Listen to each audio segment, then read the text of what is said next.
We are live. Hey, Steve. I think Steve's frozen. You said five. I guess it's been 5 minutes. Wow. Yeah, I I know. thought I was going to hear your intro. Sorry. It's kind of a weird cold open thing with my intro thing and all that stuff. So, Yes. anyway, welcome to the show, guys. I'm joined by Steve from the VintNerd. I noticed you have a little thing in the back there. Talked about that. What do you got going This on there? old thing. This old thing, yeah. Yeah. Oh, the Vintage Computer Festival SoCal. So if you're, of course, if you're in the Southern California area, LA metro area, but anywhere really, we already have people who've bought tickets as far away as Milwaukee. Wow. Yeah. So I'm waiting for the East Coast to kick in. You know, somebody from New York or Jersey or something. But also Europe. I'd like to see some retro fans from Europe. I mean, we're right near LAX. You can get a direct flight from pretty much anywhere in the world to LAX. That's true. So it is, I don't know if your viewers know the Vintage Computer Federation. I'm sure they do. Which hosts vintage computer festivals. Both acronyms are VCF.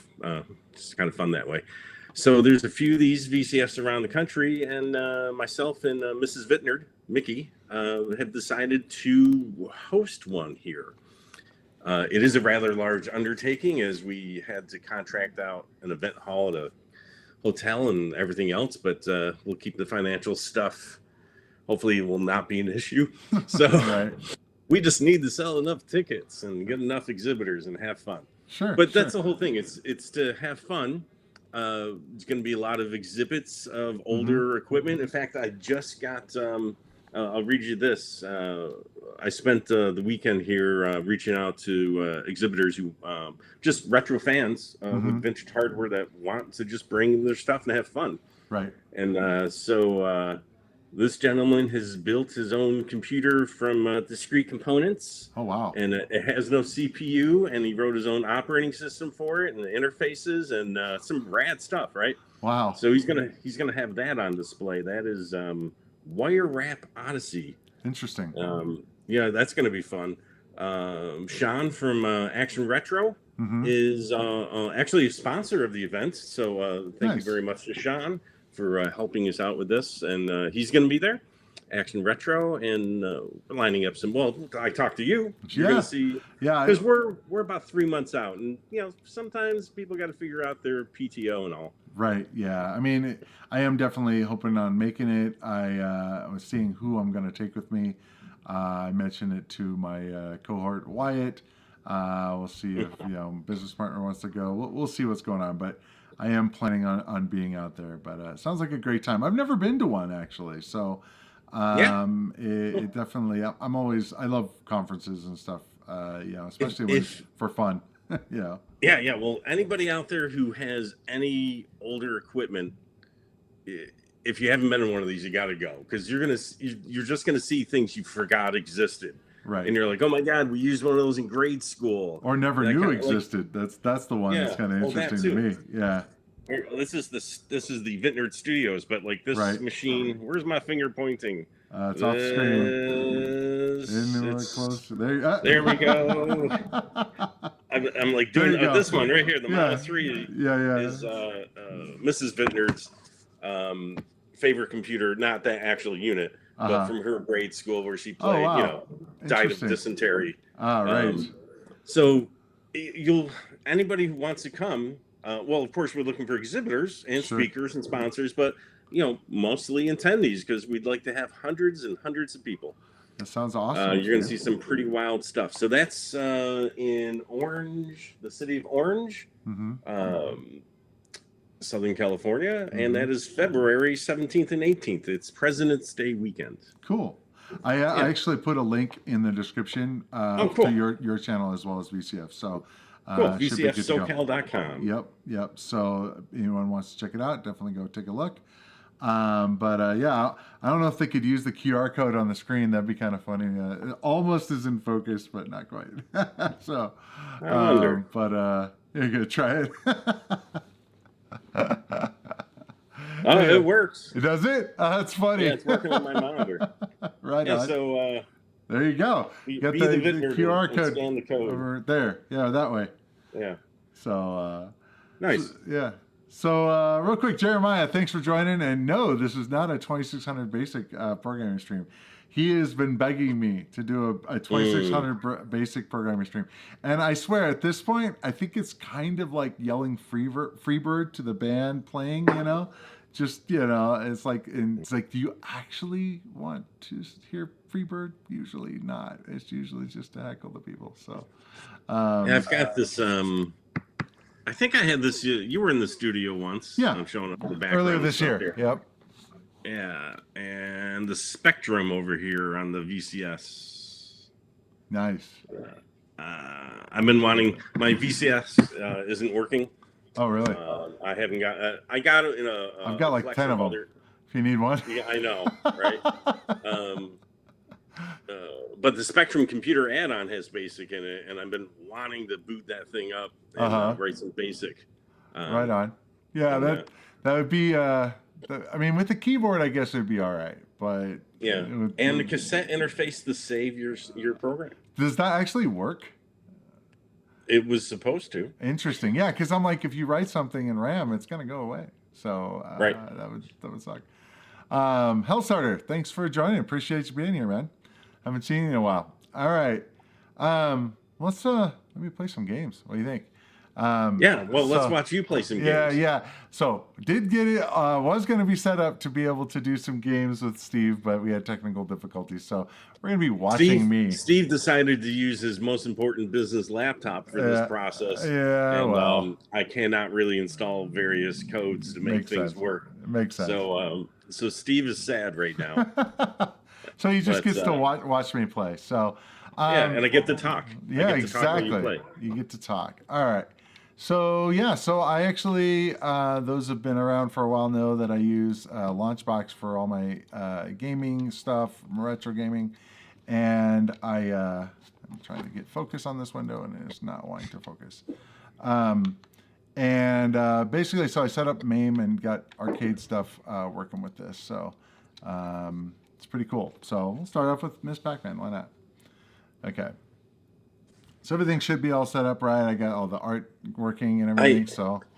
I am a 80s arcade rat.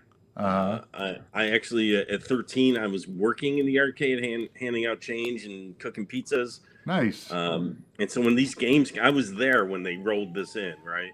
Like, what is this mystery box? Right? Here's Asteroids. Here's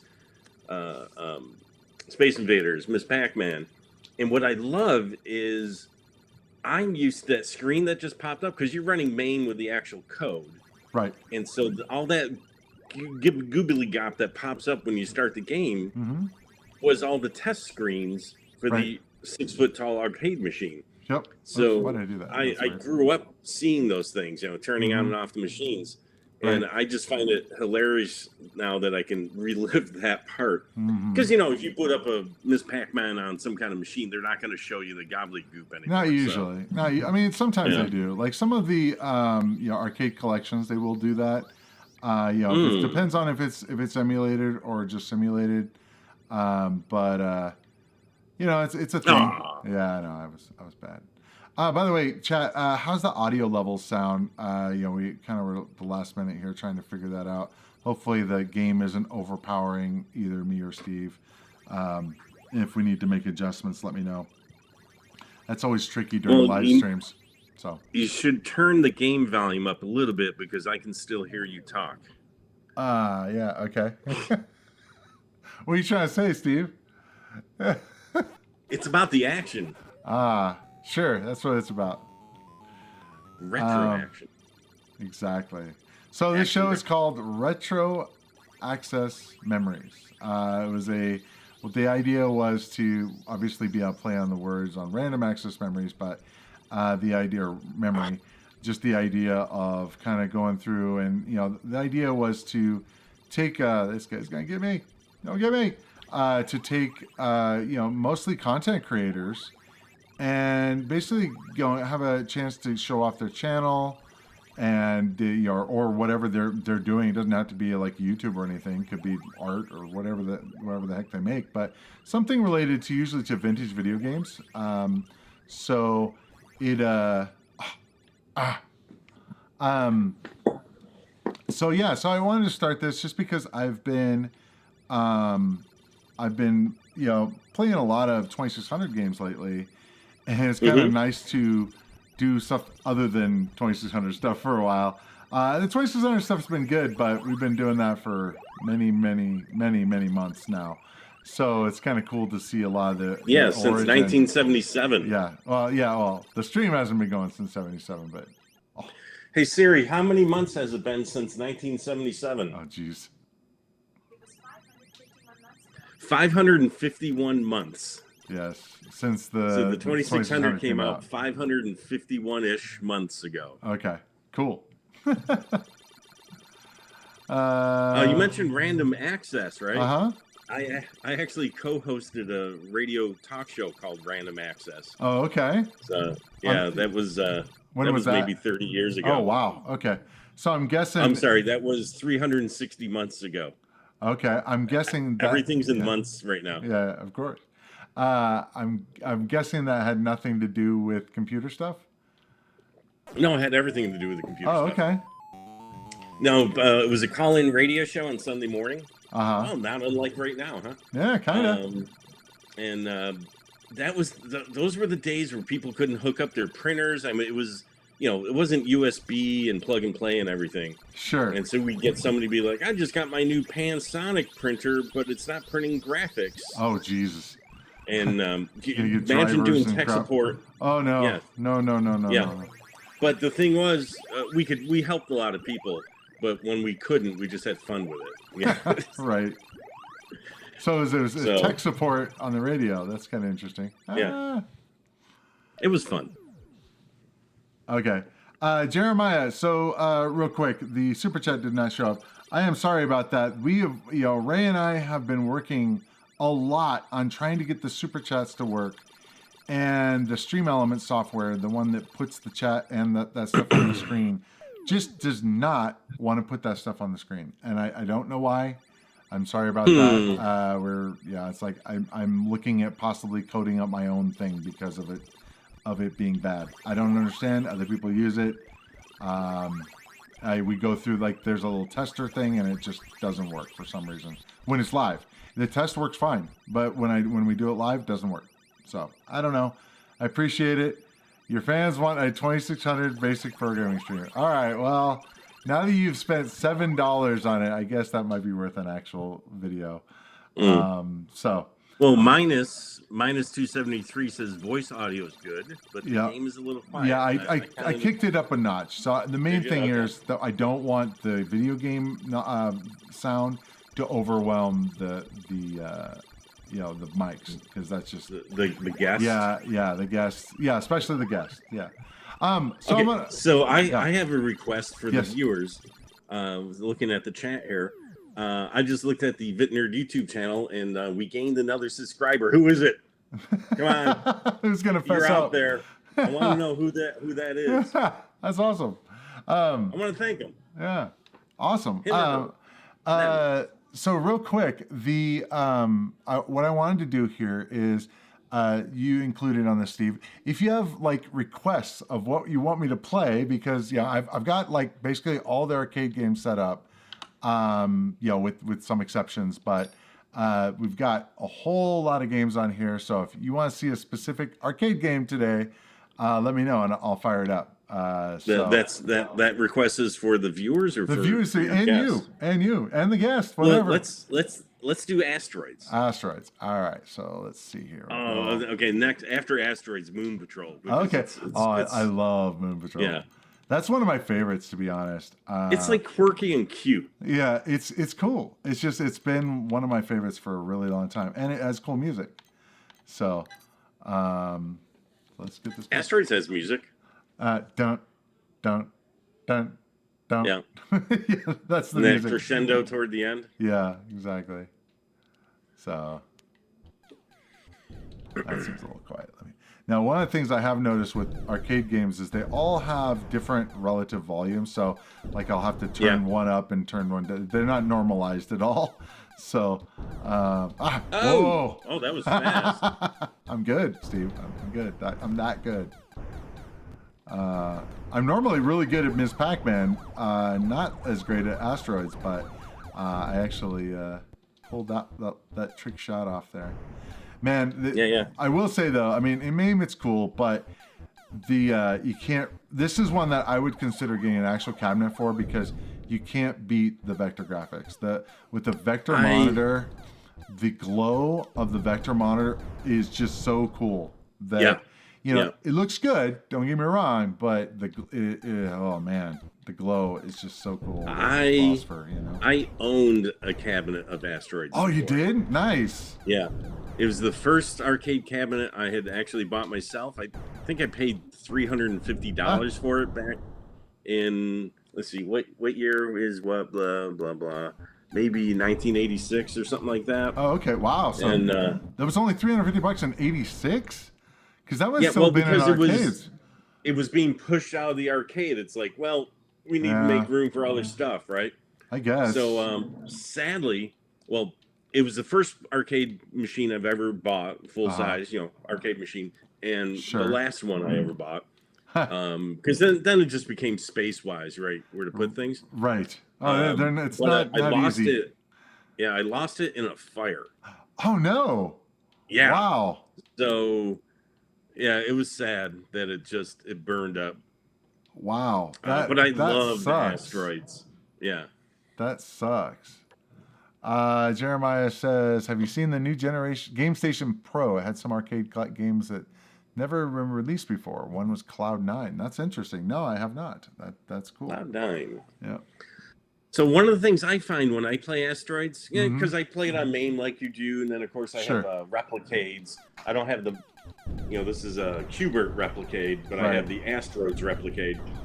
And what I find when I play it is the ones that, like the one you got a couple minutes ago that was so fast about to blow you up. Yeah. Those are the ones I tend to get really fast. Uh-huh. And then those slow moving ones that I can't hit. Right. That are like coming at you. Like, why? It's like, how come I can get the fast ones, but the slow ones just seem to not go? I don't know. Oxymoron or something. I don't know. I guess it's kind of the same way like in baseball or something. It's like if you have all fastballs and then they throw it, whatever, change up or whatever. It's like you're expecting it to be a certain speed and it goes slow and you can't hit it. And it's just, I think it's just expectations or something. But it is kind of hard to line up. Sometimes getting your shot just right. You can get in the area, but you're not necessarily lined up with it. So. I think it's probably also the faster moving objects the brain catches it, and the slow ones just creep up on you. That's quite possible. And you're like, I got an hour before that one hits me. Yeah, you don't have to worry about it. All right. Now on the 8-bit, you could actually play up to 4-player Asteroids, which like on the screen at the same time, I believe. That's why I was talking to the Into the Vertical Blank guys, and they were talking about. I'm like, I think I maybe tried doing 2-player when I was a kid, but I never tried like a 4-player game. That would be pretty cool. But having more people. The graphics aren't as good as this raster machine. Of course, of course. All right, so let's play some Moon Patrol. So Asteroids is one of this guy's top 5 arcade games. My screen is blurry. What's the handle on his name? Is it Jeremiah Thomas? The problem is that it's a green on blue, which is kind of problematic. So I'm right there with you, Jeremiah. Asteroids might be my top favorite classic game. Wow. That's but if it's not the top, it's definitely in the top 5, top 10. I would have a real hard time making that list. For one, it all depends on what you're talking about, right? Yeah. It's like I love Asteroids for the sleekness of it and the creativity when they came out with it, what they could do with the machine, and then you love things like Miss Pac-Man because it's a fun maze, right? But Yeah, I don't know. It's just hard to rank them to me. um, I mean, I can go like a top 10. That's a lot easier since you don't have to boil it down to, one. So I do own an arcade game though. I own Gyrus. Well, actually, it's kind of between me and my daughter. She kind of glommed onto it because she started playing it heavily and she kept getting the high scores. I have never actually beat her in high scores.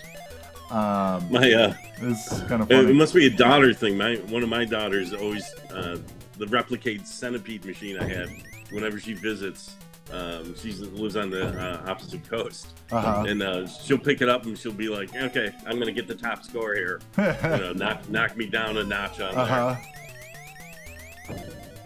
Now, does the Replicate does it save the high scores? Yes. Okay, nice. Because that's one of the things. A lot of the machines didn't save them. Like this one, I don't know if they probably had a high score kit for it, but the original one, when you kill the power, the high score go away. Well, if you want, if somebody wanted like a history of technology, look at classic arcade machines, because like Exidy with what is it, Car Wars, where there's no CPU in it. It's all discrete components. Kind of and like then Palm. we get Palm was the same way. Yeah. And then you get to CPU-based machines like these things, and memory and all, but you got limited, like with Asteroids, limited sounds. So you can see where you had the black and white, and then they went to the vector on Asteroids because it was cool, but it still wasn't color, right? Right. And then you got the color, and then you got to like, this game has music. Well, they did have the 4-color vector with like games like Tempest, and so they did have color, just only 4 eventually, colors. Yeah, eventually. But you could see, if you look at when each machine was released, you can see where they added something new, where they added, like, is it Galaga or Phoenix that did the high score, or gave you a list of like how many shots you did and how many hits you had? I'm actually not sure. I do remember them adding that at one point, but I don't know which one actually added it. So like Asteroids doesn't do that because they didn't think of it at the time. Well, so I mean, if you left the machine on, Asteroids has a high score table, but it doesn't. No, it has high score, but it doesn't tell you how many shots. Oh yeah, the ratio. Yeah, that's always like it. You should feel bad about wasting shots, kind of thing.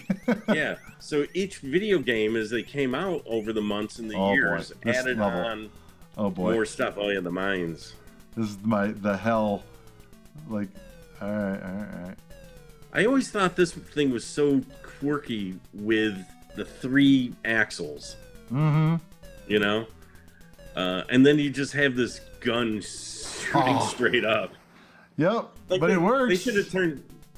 You were doing pretty good. Yeah, no, this is the hell. They should turn this into a 2-player game where somebody controls the gun. Yeah, but they didn't. Yeah, there was not that level of sophistication back then. One of the things I was going to say is you were talking about like kind of the progression. Another one that's interesting to me is if you look at like Space Invaders. So Space Invaders is black and white.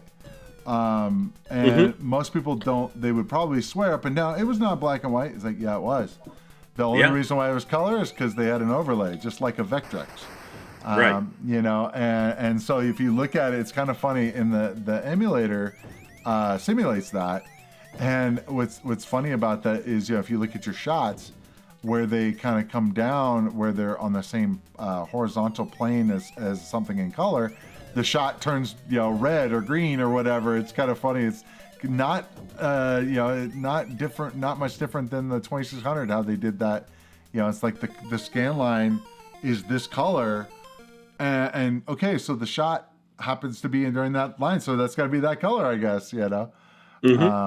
Arcade Moon Patrol. It's again, this is one time, your average time. This is one that there's very few games that I would be like, oh yeah, this if I can.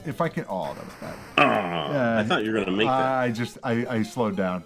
And this also has a continue. This has a lot of stuff going on. And this was 83, so it's a bit later. But the music and I mean, this game was awesome. I haven't seen any more requests yet, so maybe I'll pick something if you guys are not. I picked a couple. What's on your list? Let me just show Space Invaders real quick so people can see what I'm talking about. Well, that's like the home game Vectrex, right? Kinda. Came with the overlays. Yep. Yeah. And let's see. Space Invaders. I have to think about it. Okay, cool. So yeah, the screenshot even shows it black and white. But when we play it. Now what's interesting about that, I guess it's not just vertical, it must have been horizontal, because like the 3 over there in the bottom left is also green or white compared to green. So I guess that the overlay was not perfectly horizontal, but it is kind of interesting to see the shots go up to the top and it turns red at the top. The bullet turns red just before it, and I don't know, it's just kind of funny to me. It's just like, hey, it gives a little bit of color, and So Cloud9, I'm not sure if I have that. I'll look, see if it's. Oh, nice. There we go. I died, so I'll take a look, Jeremiah. So let's see what your Space Invaders strategy is here. Oh, to be honest, when I'm talking, I'm not concentrating, so I'm not. My scores are not going to be great. We're not getting the full Ed possible. You're only getting maybe a quarter of. I didn't come on this a quarter possible. Half of Ed possible. Well, it's talking and chewing up bubblegum at the same time. It's not my strong suit to be playing. And talking at the same time. Just focus now. You can do it. Oh nope. God, dude, really? Oh, the game over even is red and white, which is kind of interesting. But I just wanted to kind of show that. Let's see if we can find Cloud9. Let's see if it's on here. I know it would be. I guess it would be a prototype. When I did not install everything because it's just too much stuff. So what I did is there's a thing where it's like no clones. And no of the adult games, none of the mahjong games. There's so many of those that it kind of just overpowers everything else. Cloud. I don't think we have Cloud9. Sorry, it doesn't look like we do.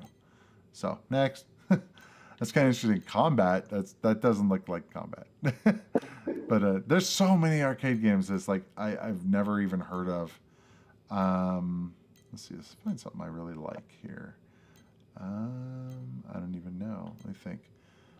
Let's see. Oops. I want to go back in there. Let me just kind of start at ones here. I know what I could do. I was gonna do like 1941 or something, but one of my favorite ones. I was telling you earlier, or I think yesterday or whenever we talked. One of the ones I really liked as a vertical shooter is Raiden. It's a later one. I don't know if I know this one. 1990. So it's after you were out of the arcade, and Oh, I was kids at home by then. Yeah. I was still in high school, man. So Yep. All right.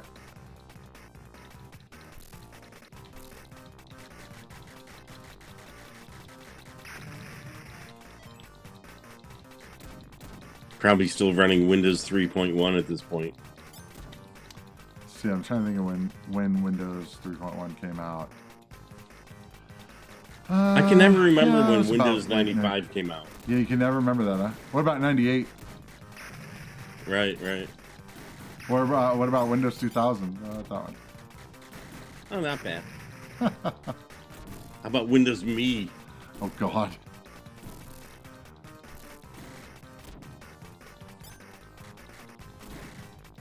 Man, I remember when Windows 95 came out. I was pretty blown away. I was like, "This is so cool." It It was so different. Mr. Do. Okay, yeah. After this game, I love Mr. Do's. One of the things that is always interesting to me on the Mr. Do, and there probably is a handful of games that did it, but at least the machine that I had played on, the original Mr. Do, had a knocker in it like a pinball machine, so that when you got a free game, a free game on a pinball, you would hit that really loud knock against the plywood. Mr. Do has that, or at least it did on the machine that I remember, and it scared the hell out of me because it actually had had a free credit. I'm like, that didn't really happen in arcade games, that was more of a pinball I thing. do remember, well, not only remember, but Qbert with the knocker. Oh, right, when you fell, right? That was the deal when he fell down. When Coily fell. Yeah. Oh, Coily is when it did it. Okay. Yeah, it was just like that thing is just like whoa. It's very jarring when you're not expecting it. Yeah. So when Replicade came out with this, they actually put a knocker in it. No way. I have the little one. Hold on a second. I just unplugged my headphones. Well, I've got the little one, but I don't think that's the same scale. That one's the big one, right? So that Replicade, I've got the one that's like this big. It's up on the wall somewhere there, I guess. So I don't think they have a knocker in that one. But so this is Universal. I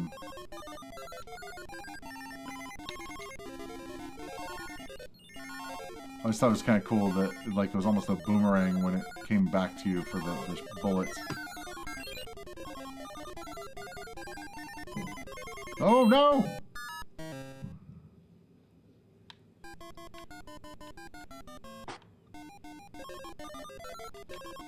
Hey.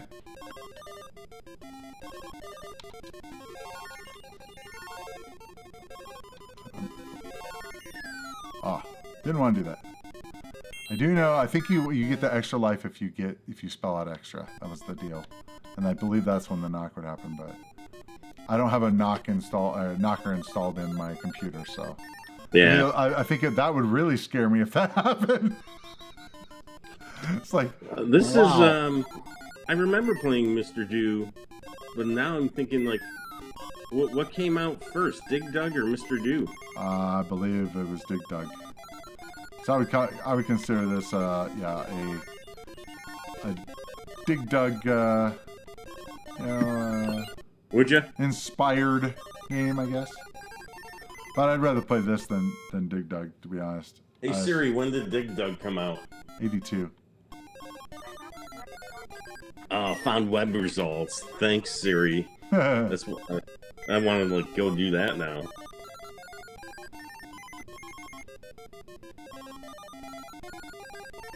Uh-oh.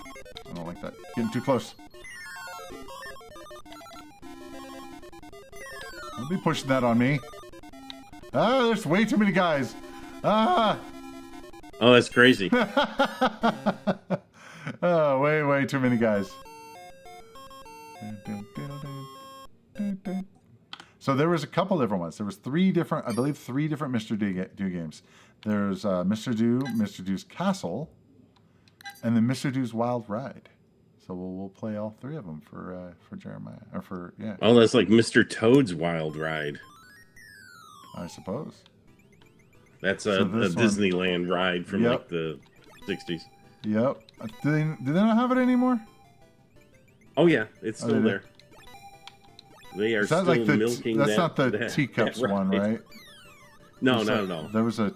I know they had a. Yeah, I don't know. It's been a long time since I've been to Disneyland, so. Well, come out to VCF SoCal, and the event center hotel for VCF SoCal is 3 miles from Disneyland. Nice. So they can make it a dual trip. Yeah, exactly.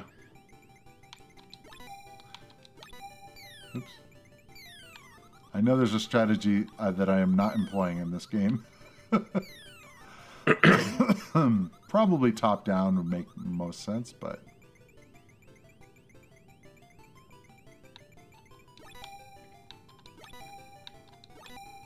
Hmm. Now it's like that ice blocker game. Right. It's got a lot of stuff going on. I played this on the 2600 on the stream, and it just did not have the vertical resolution to be able to do this justice. I mean, it's obviously it's a vertical game, so that already puts it at a disadvantage, you know, because it's. What was that? Okay, so something's flashing up there. No. I'm guessing I need to. Well, go that's up a there. wonderful sound. Yeah, it means I have to do something. I'm guessing I have to go up there. But. Come on. Cool. All right. Nice. And now you got to eat the Cookie Monster. Oh. Oh no. Okay. Oh, I didn't realize there was more than one there. No, I didn't either. Oh, and Do Run. Interesting. I'll take a look. Oh, is it not Mister? Does it not start with MR? That might be why. I thought we'd be ending this this level. Oh no, we have more cherries. Did I miss those? Or did those repopulate? I must have missed them. So Fuzzy9 says arcade party today. Yes, that's what we're doing. Yes, it is. Thanks for joining, Fuzzy9. Appreciate you being here. Arcade party is brought to you today by VCF SoCal. Yeah, there you go. So if you love vintage computers, come on out to Southern California in February. Who doesn't want to be in Southern California in February? Well, it's wherever you are is not going to be as good as Southern California in February. I would have to probably agree with that statement, because I mean a lot of people they're coming from cold area. I mean, we'll be coming from probably coldish area, so oh yeah. Yeah. Oh, by the way, Jeremiah says the company that owns all the Universal games is going through bankruptcy right now. Hope they sell the Universal stuff to like Atari. That would be interesting because a lot of these guys are buying them, and it's like Atari's kind of getting all these titles that are that are from companies selling them off cheap. And it makes sense. I don't think I've ever played this, to be honest. I don't recognize this. That's pretty cool. Don't know what I'm doing though. So we can. I guess that's. Oh, wow! That's some crazy, action there. I think I want to like dodge them by just going up on the ladder. I think that's what you got to do. But I gotta. How do I get up there though? Well, I wanted to note, I'm boasting about being in Southern California, but I'm originally from upstate New York. That's true. So I moved out here just over 8 years ago. And the last February I spent in New York, in upstate New York, I think it was like 17 straight days of below freezing all day and night long for 17 straight days. Your feet are crunching, frozen snow as you check your mailbox and stuff. It was pretty bad. That's I spent some time there as a kid, and I think I told you about that when I was out there. But yeah, we were in Cortland, was just outside of it, and it was a pretty cool thing. When I was a kid, I had never really had much in the way of snow. I mean, we had trips to Lake Tahoe and stuff that were kind of cool, but not like living in it. So for me, it's like, well, we got snow, and we moved in December to New York from California. Who does that? That was nice. That was no easement into the weather. No, just like. And my parents hope you have your winter jacket on as you get off the plane. My parents decided they wanted to be farmers, so they got out there. We bought like this kind of it was farmland kind of thing, and they got a bunch of animals and stuff in the middle of winter. So we had these chickens that were bald. All their like feathers had come off for some reason, and it was so I had one. Well, we had one chicken that had one feather on it, and so my dad named him Butch for some reason. So. That's all I remember. I was a little kid. So. I can't remember. Is Cortland near the Corning Glass Museum? I am not sure. I wouldn't have gone to a glass museum as a kid, so at 6 years old. Oh, you so- would have loved it. Yeah, oh yeah. It was definitely family friendly. They had a lot of cool stuff. So, This is interesting. yeah, that's when Corning used to make glass stuff. Okay, so like for Corningware and all that. consumers. Yeah. Okay. They sold that off a few years ago. Now they went big on like fiber optics, didn't they? I think Well, that and the glass on your iPhone. Oh, okay. Yeah. So do they make the Gorilla Glass or whatever it is? Yes. Oh, okay. That's cool. So that's Yeah. If I'm remembering correct, I'm pretty sure it's Corning Gorilla Glass. oh, interesting. Yeah. That's cool. So that's nice. Google Corning Gorilla Glass. Oh, it looks like I need to make circles or squares with them. Oh, interesting. So kind of a kicks type thing. I always call it kicks, so I'm not Yeah, sure. totally Corning. Interesting. Mm-hmm. Wow, this has a lot going on.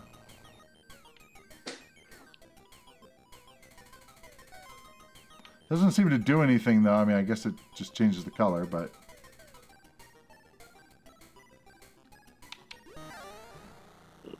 okay, rolls down. Well, you got them and you, I guess. I guess, but I finished the level, so that's what counts, I guess.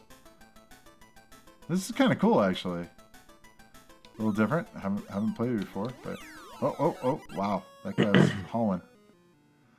So Fuzzy9 is saying you're right, but there is a tiny ocean in between us at the moment. Tiny ocean. Okay. I'm not sure. At the moment. I don't know if guess- he's talking about joining the party or if he's talking about getting the VCF SoCal. I think if VCF SoCal is, I think Anybody with an ocean in the way can get on a jetliner and land in LAX. That's true. That's true. The only time I ever want to land in LAX is an international flight. Otherwise, if you are somewhere else in the States, Canada, whatnot, fly in the John Wayne Airport. Go check on tickets for that. It's closer to the event. It's a much better airport as far as craziness and what is traffic and all. what is the airport code for that? Well, what's funny is it's the Santa Ana Airport, so it's okay. SNL. Okay. But years ago they named it, after John Wayne. If Sure. look up John Wayne if you don't know John Wayne. Look up John Wayne. See John Wayne. Yes. Wayne, Yep. comma John. Yes. Yep. So that is a little kooky. John Wayne Airport, SNL. Yeah. Saturday Night Live. Yeah, that does sound like that, doesn't it? Kinda. Let's see. I always love how bassy these games were. Donkey Kong, Donkey Kong Jr. It's just like it just sounds so much cooler than most of the other games. Maybe I've Whatever got it reason. wrong. Hold on. Huh? Yes. Okay. I'm guessing that was a confirmation that he was talking about VCF. Yes. Fuzzy9. So this the VCF thing that's your Mickey's brainchild, right? That was her deal. That you, I strong-armed her into doing it. Ah. I begged. I'm Okay. like, we could do it. It would be fun. all right. Mickey's a master planner. Okay. For anybody listening, I'm Steve Dieterich, and Mickey's my wife, Mickey Dieterich. Ah, damn it. And I do the VintNerd channel, so I call her Mrs. VintNerd. Right. But she's a master planner on stuff. I mean, all these graphics, the logos, the colors, everything is all her. And even the great venue you got, the Hotel Farah, she went through. She picked criteria that we needed to meet in order to have a nice, large, successful VCF, and she went through 30 venues in the LA metro area, looking at the size, what amenity they had, space-wise, rooms and so forth, and spreadsheets and everything. So lucky for me, she bought into doing it and then, took over planning it all. At this point, I'm just the tech geek who does the website and all. So now she does the video editing for your show, right? For your channel. yes, Awesome. yep. That is really cool.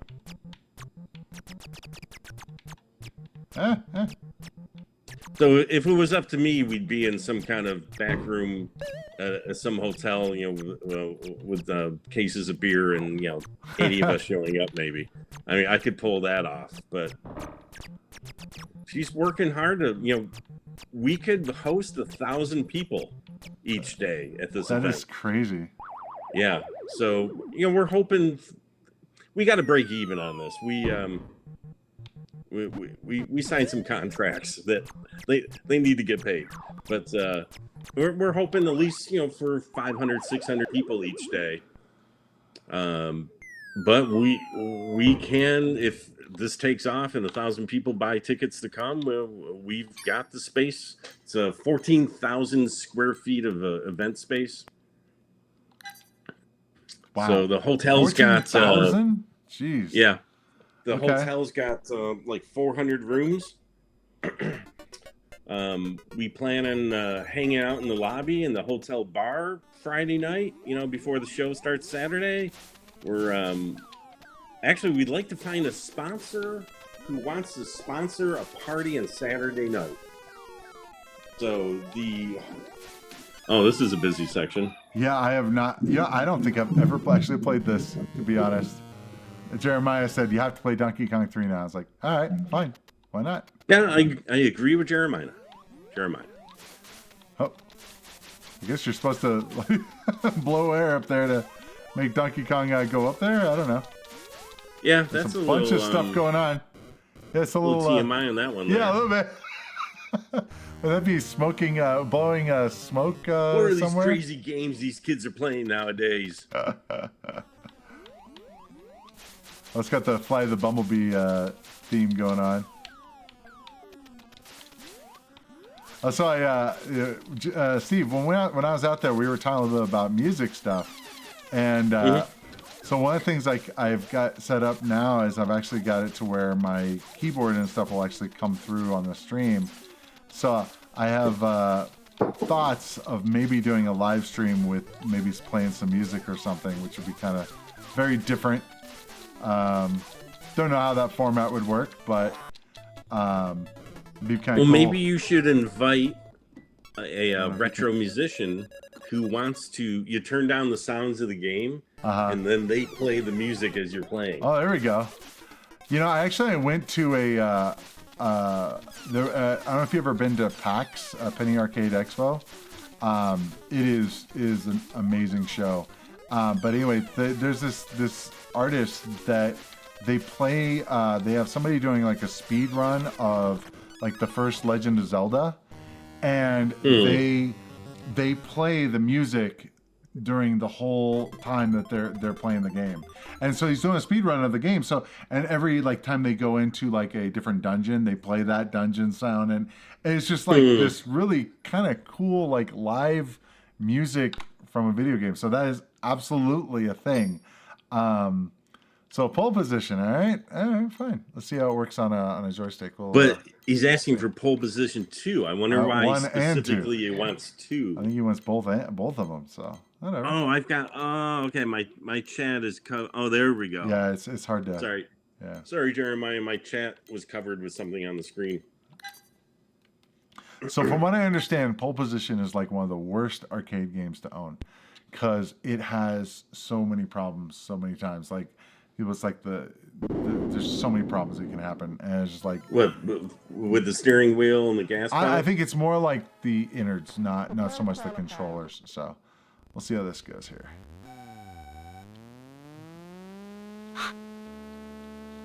What button is it? I don't. That's a sound. Real quick, let me make sure that. Let's see what they got for the analog. Oh, interesting. So they just have dial analog. I was looking for the gear shift. Dial analog. Mouse. I loved pole position. Oh yeah, me too. Me too. Yeah, It's like Gear change. Oh, okay, here we go. Boom. It's like Dungeons and Dragons. No. Oh, what the hell is that game? But basically, you can remember the moves that you need to hit. Oh, sure. How hard you need to spin the wheel and stuff, which you just can't get at home. I don't play it. You're talking about Dragon's Lair? Yeah, Dragon's Lair. Yeah. Where you get the right moment to hit things. Yeah. But pole position, I have thought about getting some pro gear for a wheel and stuff just to play pole position. That'd be interesting. We Ray minus 273 on the chat. He that was, what the hell happened there? Just went off the road. Come on, my steering wheel's broken. Why is it not working? It is not wanting to let me turn left. That's not gonna fly. Let me try rebooting it. Anyway, so he has a kind of almost pro level steering wheel to be able to play the games like Gran Turismo on the PlayStation and stuff. So yeah, so it's pretty cool, especially with like all the force feedback and everything. All right, that too. So I want to correct myself on the airport code. It's SNA. SNA, Santa Ana, right? For Santa Ana, which is affectionately known as the John Wayne Airport. Fair enough. So anybody coming to VCF SoCal in Orange County, California, you can come into LAX, but the John Wayne Airport is more recommended. Right. It's closer. It'll be a smaller Uber fee if you're not going to rent a car or whatever. Let's see. That's interesting. I'm kind of curious. Unfortunately, one of these things is like you don't know what is the correct thing here. So it's like, okay, pedal 1 analog. I'm going to try doing the triggers on here and see what happens. It's like you don't know what the thing is. I'm guessing the dial is the steering wheel. So is my video frozen? I'm not seeing my video on my screen. It's kind of... Oh, your head's not moving. Yeah, so, okay. You're miming. You're like, miming? I can hear the words and your mouth's not moving. It looks like I'm just sitting there not doing anything. So, let's see.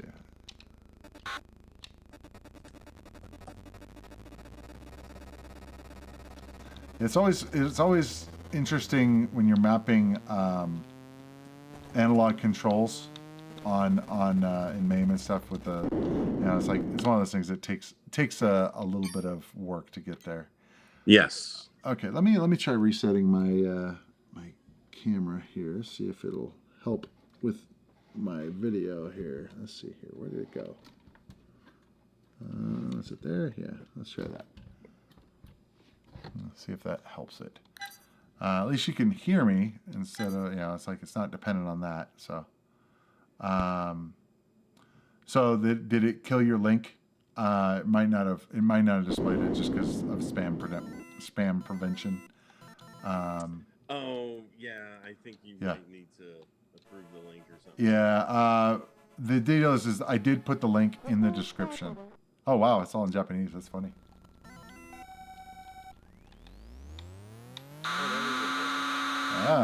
That's an annoying sound. About game controls, we got these joysticks, USB joysticks that use a Hall effect to see where it is. Okay. You can map the joysticks. They're smart sticks. Oh, interesting. So you can actually map it for different games so that you get better input on them. Interesting. But try to do that and then edit MAME to work with those controllers. Right. Yeah, it gets crazy. Okay. I think I reset it and then I reset my camera so it looks better. Yeah, trying to get the analog games to go, it's challenging. It's like one of those you have to keep messing with the configs. So I mean, I fire it up, but it's getting it to actually be playable. Fuzzy9, do you use MAME here for the games? The GUI looks kind of familiar, but actually I have no experience to the arcade emulation. So I use Launchbox, and I'm actually using Big Box right now. So you guys used to see me use Launchbox for like doing the 2600 games. Launchbox is, or Big Box is part of that, but it just looks so much cooler to be able to cycle through the games. It's more of a kiosk type mode. So the UI that you're seeing right here is all Launchbox / Big Box. So, On top of MAME, right? yeah, MAME, it just is a MAME launcher is all it is. So, I mean, among other things, but yeah, I'm using it as a MAME launcher. Did you ever see this game, Steve? Puyan?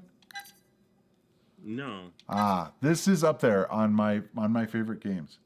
Oh. I have a game you really like, but it probably have never played. Well, let me know. As long as it's not Atari 2600 basic programming, I think I'll be okay. And we can barely hear you, VintNerd. Yeah, I noticed that too. I didn't tweak anything on my end. Did you tweak anything on your end, Steve? No. Okay. Not sure anything. Although my echo is bad. Oh man, Reset something. maybe because I reset the camera. That shouldn't be a thing though. It's hard to tweak that real time. I turned it up, but unfortunately it turns up the volume of the game too because, yeah. Again, Right. doing these, there's always so many variables that break things. You know, it's like so many things can go wrong. Why my camera decided to not work, I have no idea. I just plugged it into a new hub, so I shouldn't have that problem. But you know, it's for being a technology guy, sometimes technology just hates me. I don't know. It's just you know, part of it's just because I've got too much complexity. I've got. Yeah, the problem in being a technology guy is you think of a lot more things you can do than the average Joe. Yes. And the technology doesn't want to do things all the time. Right. I mean, I've got a Go It worked XLR. yesterday. Yeah. Go XLR. I was actually just going to talk about Pitfall 2. Funny enough, I'll go back to it. The deal is like I have a Go XLR, which is, I don't know if you're familiar. It's basically a little mixing board that is USB based, and it's great for streamers. It's perfect for this. Well, the deal is there's like, you know, 4 different inputs and a whole bunch of outputs and a whole bunch of stuff.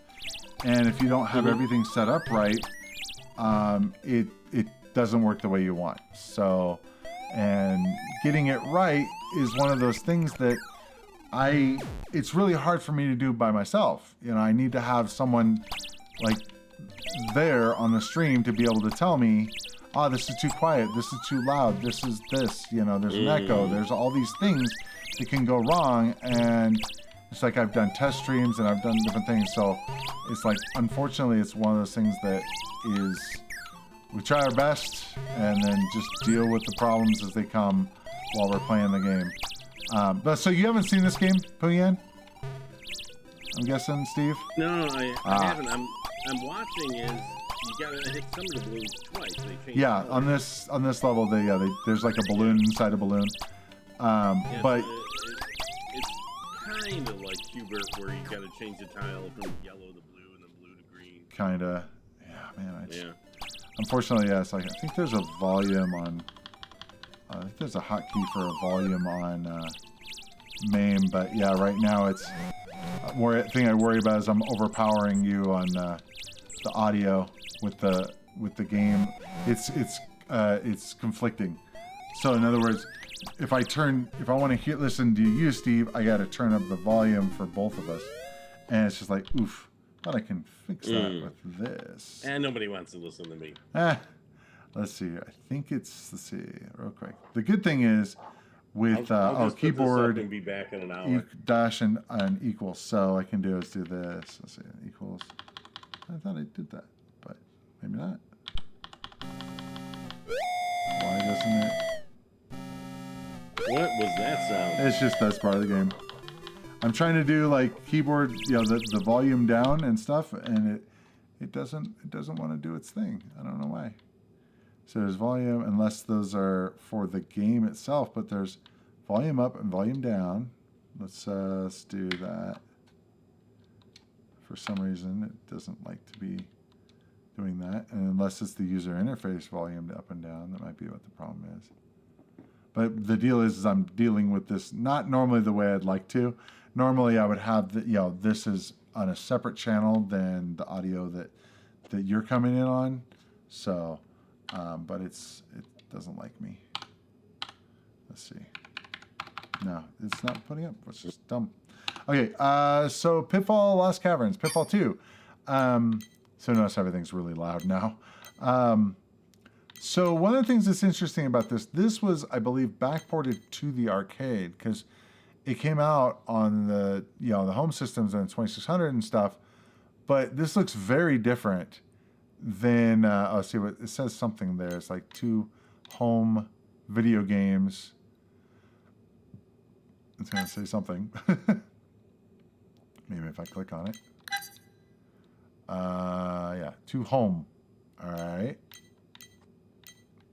Trying to like scroll down on the thing there. It doesn't want to show it. But yeah, these are ported from the 2600 and the computers. There we go. Oh yeah, here we go. 2 home video games by Activision, designed by David Crane. Yeah, and then you play Pitfall. To be honest, I think I've seen these before. I think I've probably played it, but it's weird. It looks too cartoony. I'm not a big fan of these. I don't know. It looks like Jack Black. Yeah, kind of. It looks weird. I mean, it's sort of like it's sort of remastered or whatever. I mean, the music's good. They did a good job with that, of course. I fell in the hole. And it looks like most of the stuff is there, except that the levels are very different. Wow. I'm bad at this.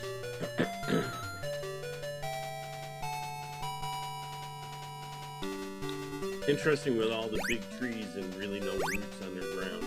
Yeah, you would think there'd be a root structure. It's kind of a weird, it was like the pool of blood? What? Yeah, that's kind of weird that the animation was so... Pool of blood because it doesn't go down into the tunnel. Yeah. It's kind of weird. The graphics on this are just sort of weird. I don't know. It doesn't, higher fidelity, it doesn't seem like they did as good as they could, I remember a period where they were coming out with like Oh, wow. the games that were good on the consoles. They'd come out with an arcade version, and it's like, this is just not Yeah. good. I think I'm spoiled because the early original classic games were just so new, and it was like the best you could do at the time, so they were awesome. Right. That's kind of weird. It's like the jump is like really shallow jumping. Wow. I guess maybe I have to go to the top in order to make that jump. Wow. That's weird. I don't know. I think, let's see. Do you have, is it XD Car Wars on here? I don't know. Let's see. Now that was really early, right? That was like, you said that was discrete, so it may or may not have it. Because one of the things when you're dealing with MAME is they're really big into emulation and doesn't look like it. It doesn't, they were big into emulation, so having something like Pong on it was not really a big thing. This does have Pong on it, funny enough. But that was a thing that I think people had to fight to put it in there because it's a simulation. It's not actually an emulation, which is, the emulation is where you're dealing with like a CPU that you're emulating. Mm-hmm. Whereas that discrete, you're kind of simulating the transistors and stuff. So to make all the gates. So it's a little different. Crash. Crash? The game is called Crash. Well, let's take a look. Okay. I mean, of course, there's probably a if it's not in there, there's probably a way to play it. Crash. Oh. Okay. 79 there you go. exidy. There you go. So it is programmed. So I don't think it was discrete. At 79, it wouldn't have been discrete. So I think that's just a. So what was the? This was definitely made into a 2600 game. Yeah. So before this. And Jeremiah will say what it is. It was the one you ran over people then. That was discrete. Oh, okay. I played it like 3 months Is ago. this I can't Slot remember the name Racers? of it. What's that? Is this Slot Racers? I think it might have been like that. Yeah, this is definitely, we played this on the 2600, an adaptation of this. I'm Googling over here. Crash. Okay. Uh-oh, uh-oh. No!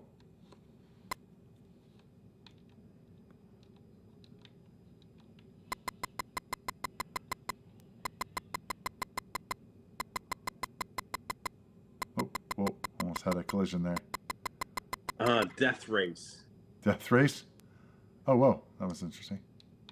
Yeah, I think that one was. Dodge 'em, there we go.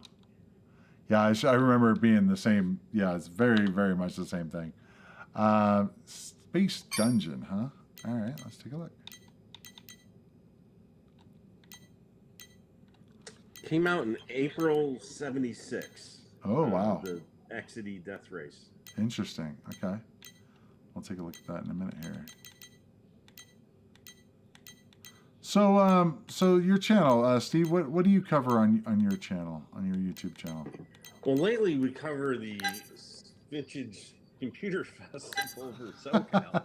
No, well, I'm an Atari guy. I don't know what you can see back here. Let's see if I look. You're kind of an up. everything guy. I mean, yeah, you have a lot of Atari stuff, but you have a lot of stuff. Well, what happened is I started the channel 2.5, 3, I don't know, whatever years ago, and was collecting more Ataris and working with them. But then there's all these other machines I didn't know as much about. Uh-huh. The TI-99, the Commodores, and so forth. I've used things in the past, decades ago, but didn't delve into them. Right. And now I am, and I'm. It's really interesting that each company kind of had their own approach. They copied from each other on certain things, but Right. in other ways they had to come up with their own idea for something they were trying to do. And it's nice seeing the engineering on that. I consider a lot of these old machines kind of like the muscle cars of computers. Okay. Where you can open the hood and you can change the engine or tweak it, upgrade it, Right. fix it. I can't fix my MacBook. Oh, well, of course not. Yeah. I'm not afraid to take it apart and stuff, but it's not as easy nowadays to fix laptops. But back then, now you fix the old machines. So I'm getting into things are across the room. But I've got some Coco computers. I'm gonna be. I got one Coco 3 to fix and another one to upgrade. So it's fun. That's cool. Yeah. Do you do? Yeah. So you're a motorcycle guy, right? You're not a car guy too much. I know you're a big I'm motorcycle. definitely not a car guy, other than I have a driving license. Sure. And I'm not technically a motorcycle guy, as far as having 6 of them in the garage. Sure. Different. You like riding them though. Oh, that's it. I'm Yeah. a user. I'm a motorcycle Ah, rider, okay. user per se. So I do my own maintenance, the coolant and oil. And Right. whatnot. Cool. Yeah, I was just kind of curious because I'm a wannabe car guy. So I've been I don't know if I told you I've been building a 1968 Camaro convertible. Oh, you did mention you had one yeah. in the you got it painted this past year. Yeah, it got painted. It's very slow. And the main reason is because my my knowledge is very limited, and so I have a buddy of mine who is mechanic, and he's helped me with it. So it's been he's been helping me with it the whole time. So it's been fun. This is a game I'm pretty sure you haven't seen, but it's another one of those that is just I found it only on Tetris? only on emulation, only on MAME. But Thank they you. actually Thank you. I put a quarter in. Thank you. Um, but Okay. I put in, it did come out on the NES. Oh, But that's funny. yeah, no, this game is a lot of fun. Oh, I should have done the other thing. Oh well. So my motorcycle riding, it's almost like a video game. Okay. So I'm on the bike, I've got the windscreen, I've got my view in front of me, and the challenge is to get from point A to point B. Right. Not in the fastest time, it's not a race or anything, Right. but there's challenges. And when I talk about point A to point B, I'm talking like 1,000 miles apart. Sure. You like those long distance. I don't know how your bike can handle that long on a bike. And you gotta have the right gear and all. I guess. So you're about 1,000 miles from me in Aurora, I believe. Yeah, exactly. Yeah, I can jump on the bike and be there in 17 hours. Wow. Well, you have to do that sometime when you're not worrying about planning VCF. Well, I have already done that before. I just didn't know it. So, Ah, okay. Well, now that you know me, you got to come out. so one of my, I do long distance endurance riding. Okay. So I have set a couple records on motorcycles. And Very cool. The one I did was 40,000 miles in 40 days. Jesus, that's some dedication, sir. Yeah, well, on average, 1,000 miles a day. So, yeah, it could have been 600 miles one day, 1,200 miles each day for the next 2 days. But, spread out over 40 days, 1,000 miles on average. And, again, I got the windscreen in the bike, and I'm going through, the high desert, the southwest, heading up north and stuff. And you've got to dodge traffic, you got to deal with town, you got to figure out, like, with fuel, when you're playing these video games and you're like, you got to get more So you're fuel playing to cross- ship on the game. The Great American Cross Country Road Race, you're playing that in real life. Yeah, well, again, it's not a race. It's I know, but, point A to point B. But you got to map out your gas stops on the bike, because if you get too much headwind, you're using too much gas. Uh-huh. So you gotta watch the fuel. I'm running with an iPad, a couple GPSs, the iPhone. So you have the iPad, like, mounted on your bike? Or, Yeah, wow. Right there on the bike. Wow, that's interesting. Bringing up Waze and Google Maps for traffic. So you're using that, of course, while you're stopped, not while you're actually driving, right? While driving, why not? Well, pay attention to what you're doing, and Yeah. yeah, of course. Like you don't work the radio in the car while you're riding. Oh, I don't. I try not to, like, use my phone too much while I'm driving. Well, with today's technology, there's a lot of speech-to-text commands. How's that work on your bike? Do you have a microphone in your helmet or anything, or? Yeah, I got a Bluetooth wireless headset. Okay, that probably helps a lot. Oh yeah, I can be on the phone in the helmet, 80 miles an hour through Texas. Uh-huh. Easily, because the roads are that fast there. Right. You can't tell I'm on the bike. Wow, that's cool. Yeah, I mean, I guess if you have the built-in, let's see, what do I want? I don't know what I want. You have your, noise canceling in a way, your helmet and all that kind of blocks a lot of that. So Some noise canceling, but it's also very quiet in the helmet. Again, if you've got the right gear and the right accessories on your bike, if I open the helmet while riding, because it's a flip-up, you'll get some wind noise, but when they close the helmet, you don't get the wind noise. right. But it's like, when you're doing these long rides, it's kind of like a video game. I'll actually you know, when you take a trip, you see the same car 2 or 3 times, you know, on your way to the mall or something. Sure. So now imagine you're out on the Great American Interstates. So I just start naming cars based off the license plate and the color of the car and what the person does. Uh-huh. So, like, you know, 18 minutes down the road, it's like, oh, there's the Green Fury again. Uh-huh. Well, I imagine there's a certain amount of kind of keeping your mind occupied while you're writing this. That was bad. This so there's long. A lot to think about while you're riding, so the time passes quite fast. You know, I don't think I've ever actually ridden a bike, to be honest. Well, I mean, well, you can go out and get for a weekend. You could pay for a training course. right. I can't remember what they charge, but and plus in your area, you know, it would be different. $30, $80, $120.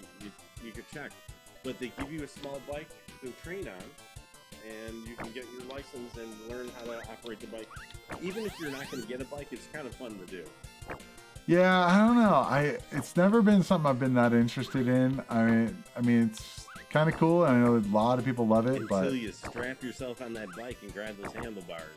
yeah, I guess I'm a Game list. over. Game over. So picture this. I just mentioned that 40,000-mile ride. An average person, you know, drives their car, say, 10,000 miles in a whole year. Uh-huh. So 40,000 miles is like over 4 years of being on the Great American Interstate roads, right? Right. Imagine condensing those 4 years into 40 days. No. It drove me nuts. By the end of 40 days, I'm like, I have seen so many jerks on the road and been Yeah. cut off so many times, and the accidents and the traffic and the backups. So it took a while for me to recover from that. But, But you set a record with it? yeah, but the fun thing is 2 other people beat that record by now. Oh, wow. Yeah. So you gotta go set the new record. Well, unfortunately, the last person said it at 100,000 miles in 100 days. Oh, gosh. And 1,000 miles a day. I'm like, been there, done that at 40.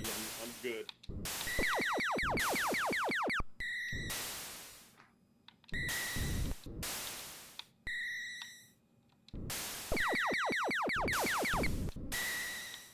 So minus 273, and minus, you have to tell me what 273 means, right? You don't know what that means? Minus 273? Yeah. He can explain it, but it's a science kind of a pun, I guess. It's not even a pun. It's the thing. I don't think it's Kelvin absolute zero, right? Yeah, Oh, is it? it's Kelvin. Yeah, it's 0 degrees Kelvin and is negative 273. Absolute zero. So he Yeah. says, VintNerd seems to be a play on VintNerd.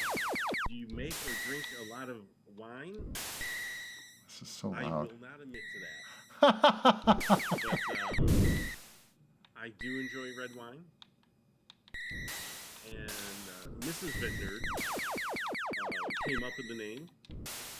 So it was one late evening, and I was probably drinking red wine. And she's like, what about the VintNerd? So... You know what's funny is my wife Stuff. came up with my channel name too. Your name was Jeff before, right? So Jeff Yeah, was my name was way Jeff. before. She's like, your name's Ed now. Yeah. I shall call you Ed. Uh-huh. Sure. No, yeah, she came up with that, and it was kind of like, I think you had mentioned that you couldn't believe that it wasn't taken. You know, the VintNerd. Oh, the VintNerd? Yeah. Yeah, there are some wine clubs and places that play on the word VintNerd because Right. they really like to know about wine. You know, they're a nerd of a vintner, right? Right. A wine vintner. Sure. But ours is vintage nerd, Right. but it works, you know, with it. Oh, it works well. I mean, you know, my biggest thing is there's and I knew this when I set it up, but I did it anyway. There's a Movie franchise? Not a movie franchise. There's a well, I mean, obviously it's based off of Mission Impossible, but there's a cartoon called Ed, Ed and Eddie, and all of their names of their episodes are puns, and I do a lot of puns on the show, obviously, but I'm a dad, it's my job, and so the deal is that so there's still an Ed, Ed and Eddie episode called Mission Ed Possible, and it's like, I just want my channel to get bigger to where that just dwarfs that, but unfortunately that's one of the first things that shows up. So yeah, well, if you type VintNerd into Google, it's like, did you mean vintner for wine? It's like, no. So No. just like you, someday it's gonna be, if you put in VintNerd, it's gonna be, did you mean the VintNerd? Yeah, exactly. That'd be awesome. Just overtake the word vintner as VintNerd, and you'd be good to go. Mm-hmm. SPL. We played this on the 2600. I think that's what he's going for here. So we'll see. I've never played the arcade game. Oh, interesting. Got a reticle there. I don't know who this Michelle is, but she thinks that VCF SoCal logo is pretty sweet. Okay. Yeah, we'll show that again. We'll show this for Michelle here. Whoever that is.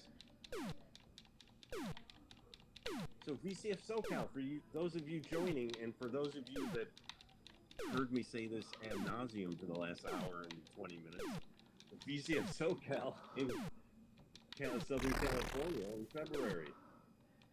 Be there or be square.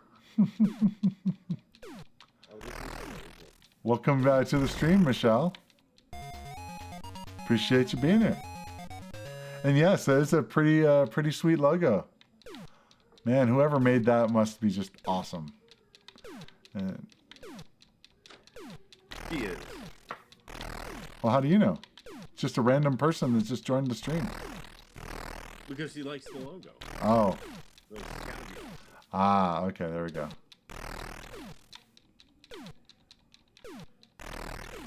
She's also the showrunner for the VCF. Right. Which is no small task. I am just the, what do you call that? The on-set, not talent, don't forget that. I'm the on-set retro reference person. Okay. I'd be like, she does some like cool thing, and I'm like, I like that, but Atari's never looked like that, so I can't go with it.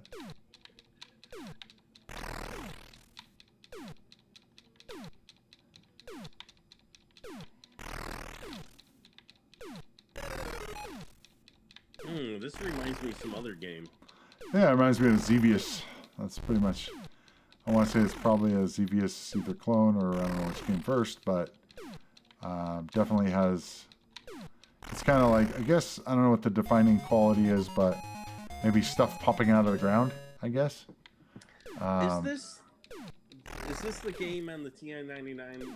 It's one of the games that goes into the user port on the right side. Got me. I did not have a TI-99 back in the day. I have one now, sitting in a box. But I do now. Don't you have one, dude? It's sitting in my in a box somewhere. But you do have one then, right? yeah, I've got one. There you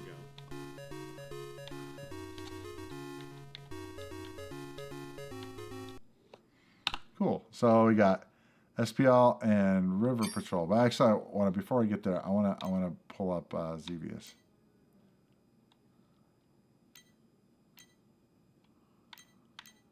So do I have it there we go. I was on it.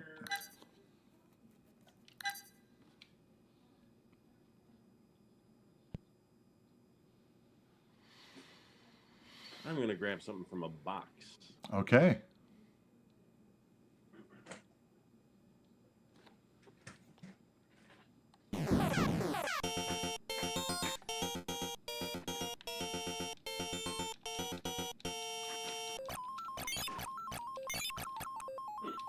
One thing I don't like about Xevious is that constant music that plays.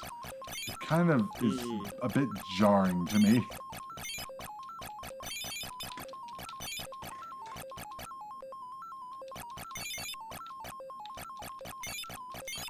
There's a game I used to play on the 8-bit called Flak that was Xevious-like that I used to really love.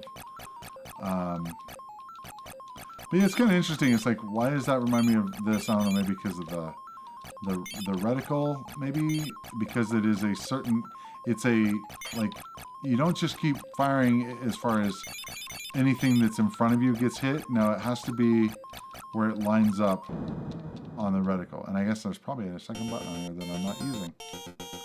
Oh, right, okay.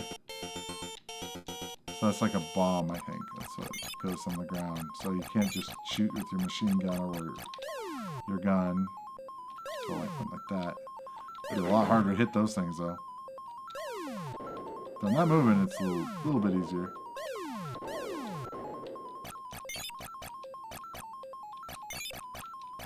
Yeah, I used to play this game a few times. So this is the one I was thinking of. Yeah, I had a feeling. Yeah.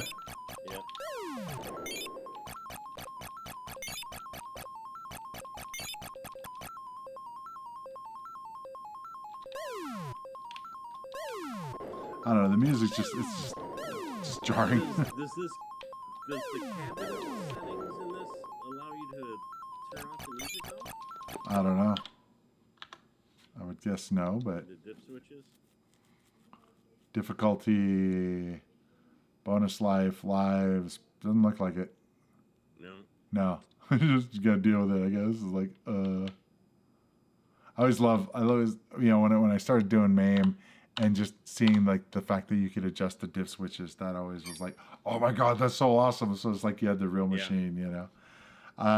River Patrol. Let's try that out. I could have got 7 lives for each quarter. Exactly. Oh. And of course they set it to usually not be that way. You know, it's like, yeah, there's actually a setting on the gyrus that's kind of interesting. 255 lives. So it's like, yeah, it's like, well, I guess if you want to beat the game sometime, that would be a way to do it. So let's see, River Patrol, River. Oh, we're in past it. River Patrol. Ah, yes. This one.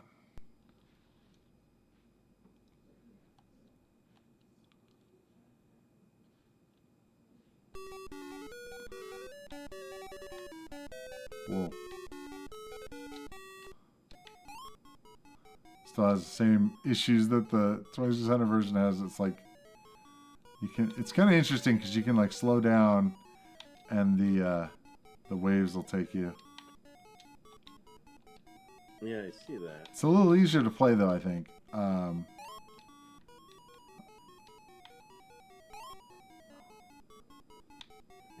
think I've reached the point I drank too much coffee. Oh yeah. I just had quick coffee a while ago. Oop. Of course, everybody's assuming this is coffee. Ah, right. Could be vodka, Is right? The VintNerd mug after. You know, I commend you on your merch, man. I need to make some just because, you know, I do have my my VintNerd merch as well. See, I've got this guy right here. The label See? on you. Yeah, I hope you've washed that cup since. I have. These labels are awesome though. Did you put it in the dishwasher? Yeah, well, no, not one of these cups. You don't put these in a dishwasher. But no, I rinse it out. But I'm just saying these labels are like super thick and I mean, you know, high quality merch you got here. It's backwards so that I can, when I'm looking at him, I'm actually looking at him. Yeah. Yeah, just telling the users they're used to seeing it backwards. I think. Yeah, the logo, the Atari logo is also backwards and stuff. But yeah, I mean, so yeah, on the streams. The Atari logo again? Yeah, it's backwards. See. Oh, it is. Same with the one back there. Interesting. Right there. It's so that. I didn't notice that yet. Yeah, because if I'm looking at you, normally I'd be doing this, which just looks weird, you know. So that's why I switch it. And so like when Wyatt and I are streaming, he sits to my right, and just because of how the setup is set up, you know, how everything's set up, it makes sense for us to be looking, you know, this way. But if we did it with straight out, we'd be looking apart from each other. It just looks so weird. So. Well, the stickers that you like so much, we get those from Sticker Giant. Interesting. I'll have to. Yeah, we actually. I don't know if you noticed. We're doing some rebranding. We're working on some new logos and stuff. Which I saw the new logo. Yeah. Which is absolutely nothing to do with your logo. It has, you know, it's completely different from your logo. Well, it is, right? Yeah, it is, but it's got some maybe. Here's the deal.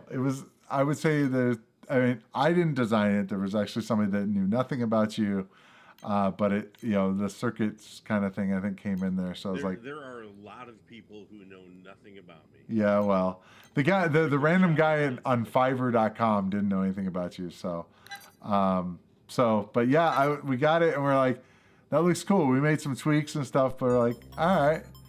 But yeah, so we're doing some rebranding. Lines with a little circuit thing, huh? Yep. I was like going, oh, I hope Steve's not gonna get mad at me for I didn't take it as being riffing on your idea, or it's probably Michelle's idea, Mickey's idea. Yeah. Oh, Mrs. VintNerd, of course. Mrs. VintNerd, yes. So now you can see what Ed is talking about. I'm sorry, Jeff is talking about here. With the circuit things here. But yeah, I didn't even think about that. Oh, okay. Well, that's good then. So we'll be sending a cease and desist letter. This is the new sticker. You don't have the new one that has the Oh no, I don't. That one. Is that just like has all your socials on there?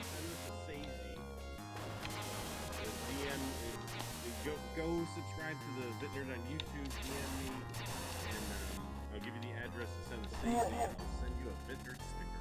Awesome. I'll send you two stickers. Awesome. I should have gotten more from you. But now you have new ones, so I was like, all right, well, I'll have to get one in February, but if I don't make it out sooner than that. But I gotta say that it does look pretty clean without the stuff on the bottom. I mean, I don't know. But. That is a thing. It's cleaner without this, but when you're handing it out, it's Oh yeah. like what is this? It's like your business card. I get it. Totally get it. Yeah, you could almost trim this off if you wanted. Just do some surgery on the sticker. Be good to go. Mm-hmm. And you see, it does have the Twitter graphic logo. Right. Here. See, the thing is, this nice. I Yes. refuse to call it anything X. other than Twitter. Okay, gotcha. Yeah. Mastodon. We got Mastodon. Oh wow. Has there been any much traction on that? A bit. Okay. I do post to all the socials, even threads. Okay. And I get different kind of reaction, feedback or no, I can't think of the word. Just the interactions with people are different on each social site. Interesting. So it's pretty nice. Each site has its own little flavor. Yeah, the Mastodon is kind of a weird. It's like decentralized, right? Kind of like Discord or something. Like, don't you have like different servers or something on it? Or, Yeah. It's kind of an interesting. As well as Blue Sky is similar. Okay. Yeah, they did more of a decentralized, which is, I guess, okay. It's just something I haven't really delved. I guess that's the right word. Dove into. Let's see. So it's kind of interesting to me going you're through. You're more of a centralized guy. It just seems sort of like instead of it's just having one place to post stuff. I mean, obviously on Facebook, if people want to join my group, they can get the stuff. But it's kind of like the nice thing about Twitter is you can it's a blast so that people can get it if they want it, they got it. Versus having to sort of be subscribed to it. Really, I mean, especially when you use like tags and stuff, you can kind of get a bigger net around. It's like so. But who knows what's gonna happen now with recent stuff with Twitter and all that. So. What? What's going on with Twitter? I haven't heard anything in a year. You haven't heard anything, huh? Okay. Yeah. You haven't heard anything in the last few days. Yeah. And we'll see what happens. So let's see. You're like really up there in years on this now. Here. Was that Gyrus next? Let's see.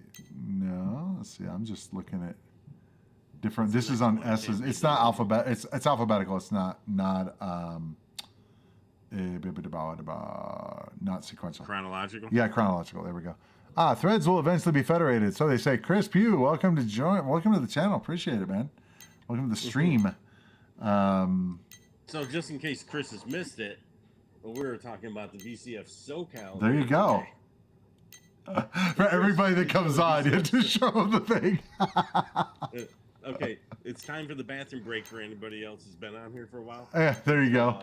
For Chris, go to VCFSoCal.com. Check it out. We want everybody to who wants to exhibit to be able to get in, and then everybody who wants to attend to check out all those fun vintage retro exhibits. The Simpsons. It does that when you start playing it. It's like. Chris deleted his Twitter account. Can't blame you. I'm not going to delete my Twitter account because this was fun toward the end. You're just around with the popcorn. You'd be like the Michael Jackson meme with the eating the popcorn, just seeing what's happening. Okay, this sucks that the audio is not wanting to go where I want it to go. Let's see. I want to be able to hear the music and also hear you, Steve, it sucks that I can't.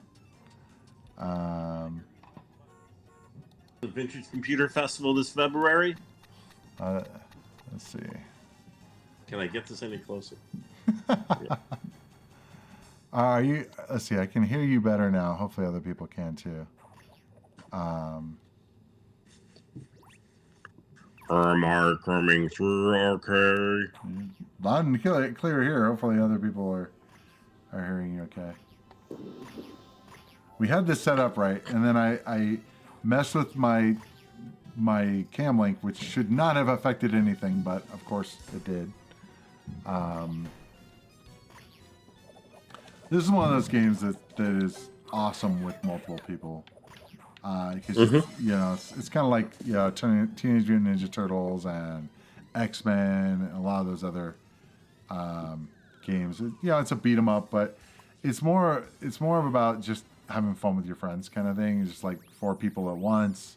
They're big cabinets, so you can have 4 people crowding around. Yeah, I've seen somebody build their own cabinets with the Simpsons on. It's pretty cool. Nice. Yeah, so my cab is only 2-player. I didn't want to mess with so the Kelvin says the VintNerd's audio is back, so that's good. Kelvin, huh? Okay, yeah. Well, minus 273. Yeah, I switched it to a different channel, and again, it was working just fine earlier, but of course, Chris's birthday is in February, so yes. Come on down. Exactly. To the VCF SoCal, Orange County, California. Yes, that Orange County. That Orange County, yes. It's actually kind of funny because it's in Orange County in the city of Orange. Right. So maybe, and our logo has orange. So, here's the logo too. There you go. Of course you guys have you already have shirts? Wow. Yeah. This is not the official event shirt. Okay, so it's a prototype shirt. Is Nice. this visible? Oh yeah, definitely. Yeah. That's awesome. I'm a walking billboard. There you go. Right on.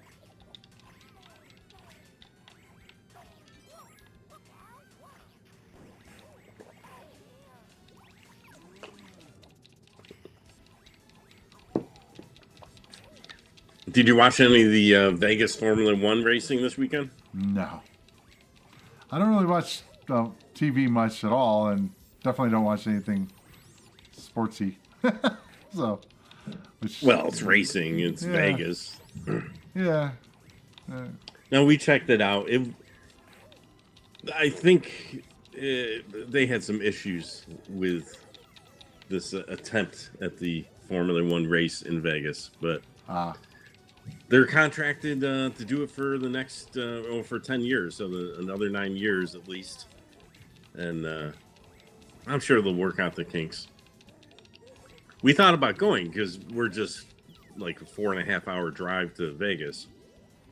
That'd be pretty handy. Unless there's one single accident, then it's a 10-hour drive to Vegas. Right.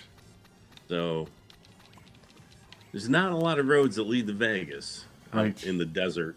Right.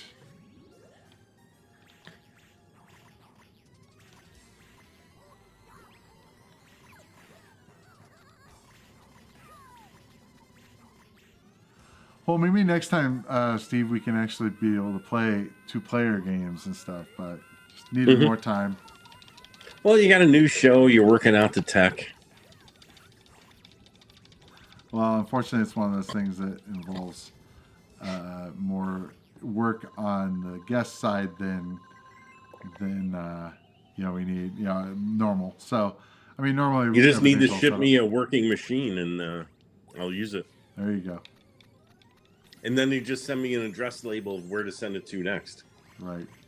You just need to be able to install a program. That's all. That's all you got to do. So. Is that a Kirby she's using? I am not sure the model number Or a on it. Hoover? But if it was a Kirby, I think that we have a good chance of knocking these guys out. But the problem is, I think she'd have to be really buff to be able to swing a Kirby like this. Let's throw a dog. But yeah, because Kirby's weigh like 50 pounds. These things they're not light. So. Well, it might be Hoover. It's definitely not a Dyson. No. Since Dyson was, he was probably pretty young when this game came out. So.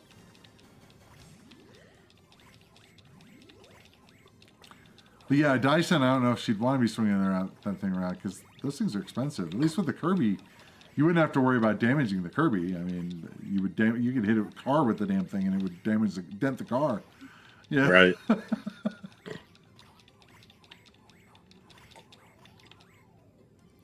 So you said, you did stuff. Were you an operator or something with when you were younger or something, or you were saying something with the arcades at the beginning of the show? You were saying that you were. Oh, my local arcade, Buttons Arcade. Uh huh. I was there so often that I ended up working the counter. Oh wow! So they were like, "Hey, yeah, we need somebody." So it's just a little part-time job, or? Yeah, under the table. Oh, nice. All right. And did you get free credits and stuff to be able to play then? Well, I got paid money, yeah. Oh no, what I mean is to be able to play free games though. Yeah. Okay, cool. I mean, obviously paid too, but working for credit. I mean, I guess you could, but working for credits would be a pretty bad thing. But just to be able to like have the key or something, be able to open up and just ding, ding, ding, ding, ding, ding. Oh man. Yep. That was always fun. I got my first arcade machine, and I just you open it up and you just hit the lever. And it's just like it's very satisfying. It's like, yes, I can have an unlimited amount of credits. You're in control. Exactly.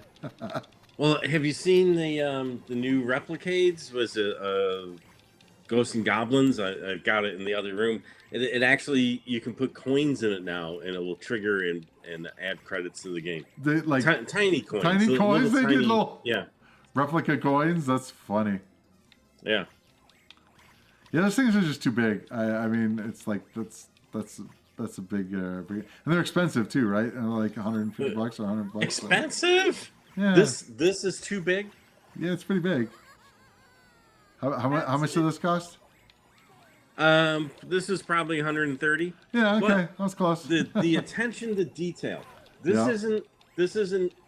Now I don't have any stock in Replicated, and I'm not trying to sell these, but I'll tell you, dude, I love these things. Being again an arcade rat in the 80s, the detail on this, and the fact like this Qbert has a built-in knocker on it.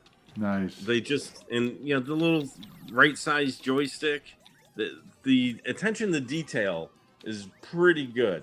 So this isn't one of those plastic knockoffs that they make it work the game like halfway or something. Right. So you pay for what you get, and so the quality of the Replicades with the authenticity of what they're going for, it's pretty good. Yeah, I mean, you've done videos on, I know Food Fight you did. What other videos have you done on those? We just did Ghosts and Goblins Nice. for Halloween. Nice. I think I saw that one, yeah. Now, which one? Mystic One of them. Command. That's one that had your daughter in it, right? Yeah, the Ghosts and Goblins. Yeah, Yeah, she yeah. just happened to be visiting the week before Halloween, Right. and I had just recently gotten the machine. Nice. Yeah, my youngest daughter had been on the streams a long time ago. She hasn't been on one in a while, but and my other kid was on some of the other videos, not video game related ones, but some of the other different videos that I've done that aren't related to video games at all. So, Like trying tomato slices. yes, exactly that stuff. Yep, those are the olden days. I'm trying different things, you know. Mm-hmm. Yeah, originally it was this channel I was going to be doing like physical challenges and stuff, and while it's cool, it's like it's hard to come up with that kind of content too. So I was like, but I really want to stream, so I just started doing that, and that just kind of took over. Cool. Well, we can do something else. Let's see. Got any other games I should pull up here, Steve? Well, you've gotten Sinister. Yeah. Let's try that one. Why do I still hear? I always like the in this one. Why do I still hear The Simpsons? Do you hear The Simpsons still? I do. The meme is still going. I think I have two things going here. Let's see. Yes, I need to kill this. I must have accidentally ran it twice. Okay, here we go. So this is a Williams game, I'm guessing? Because it looks, for the ROM definitely has the Williams look to it. Like, when you first boot it up, it has to, like, save... Oh, yeah, Williams. Yep. It has to save, like, the settings or something. And you got to reboot it, which is kind of weird. Yeah, definitely Williams. Have you ever done the state saving so that you could get it to the start screen, save the state, and then it'll always boot up at the start screen? Yes, I've done that stuff before, like save states in general, but to be honest, I have so many games and systems that just setting that kind of stuff is like, well, I could set up like a couple, but like, yeah, for it starts example, getting crazy. Well, a good example of that was on the Atari ST. Before the, I don't know if you're familiar with a lot of the stuff on the ST as far as the games and stuff. A lot of the games came out on these pirate groups called they had this compact discs, what they call them, even though that it was the same name as like an actual CD, but they called them CDs too, which was kind of weird. But anyway, and the problem was that I don't like any of that crap. I just wanted to fire up to the game. Well, you could save your state like when you fire up the game and then skip all that. But I soon learned that trying to do that, it was just a nightmare to keep that maintained. And it was very dependent, very system dependent, very, the ROM location. It was just something that it was just not going to be a tenable thing. Yeah, it's nice to be able to do it if you really want to set like up one or system. two games. Sure. Yeah. Yeah. But yeah, not for everybody. Ah! No! Beware I live.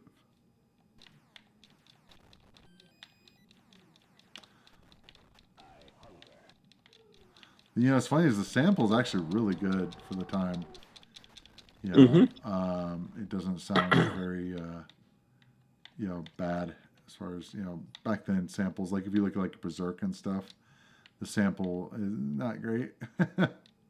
Yeah, well, again, like I was talking like an hour ago, whatever it was, where you can look at chronologically as these arcade machines came out, and then they had voices, but they weren't so good, and then they had better voices. Yep. As they were spending more money on the silicon. Uh-huh. But that, just to bring up Qbert again, the reason Qbert goes is because they were like, we can't make the sound good enough, so we're gonna make it sound crazy. And that's how Qbert ended up. pass it off as being like he's swearing. Yeah. It worked for them. So there was a little thumbs up thing that showed up. What was that? That wasn't. Thumbs up? Yeah, it was a little overlaid thumbs up on the screen, and I don't know where that came from. I don't know. It wasn't. It was like on the little screen that I using for the streaming thing. So that's it. Well, the universe thinks everything's okay. I guess. This is a dual stick shooter. Smash TV. I played a lot of Smash TV. Oh, really? But this is like much later than any of the other stuff. Yeah, I had an old high school buddy. By the time we're out of high school, right? Sure. College, maybe after. Yeah, this was early college for me. Yeah, we'd meet up somewhere and we'd play this game a lot. Great game with 2 players. Right. Yeah, I played this a fair bit in college. The big one for me was Mortal Kombat. That was the one that I basically failed out of college of before for it because of Mortal Kombat. I had put. I still maintain that I put enough money in that machine to have bought one, even at that time. Right. You know, it's just nuts. I'm trying to think. Oh, I just didn't go right. I love the idea of it being like a game show kind of thing. Good luck.